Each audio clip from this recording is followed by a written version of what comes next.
Members of a certain credit union got a surprise owner dividend deposit at January 1st of this year. Our Cassidy Fury has the details. Members of West Virginia Central Credit Union were surprised when they woke up January 1st and saw a deposit in their account. President and CEO Michael Tucker said the credit union gave back owner dividends to those who bank with them.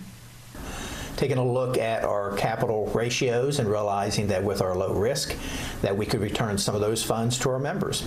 And since our members own the credit union, that was an easy decision for us to make. Unlike bonus dividends given in recent history, the owner dividend was given based on the length of time a member has banked with the credit union. It doesn't make any difference how much money you have with us. Each member is an equal member, so we use that to determine the 48 and the 1250, only using a reasonable time period as the deciding factor. The credit union was able to give back most of their allotted $1 million to its members.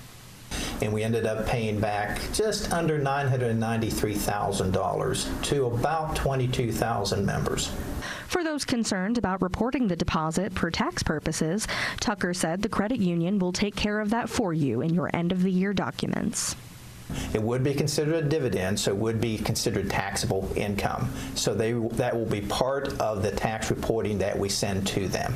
The community response to the owner dividend deposits has been overwhelmingly positive as members offered their thanks and expressed the ways that the deposit has helped them begin the new year. One member said she was able to use that to pay for her daughter's tumbling class this month. So just a lot of great comments, a lot of thank yous, a lot of appreciation was shown. So we're very happy that it was noticed and that it was appreciated. Tucker said there are many benefits to banking with a credit union versus a for-profit bank. Without the consideration of stockholders, they are able to extend a better financial offering to their members. Reporting from Parkersburg, I'm Cassidy Fury with WTAP News.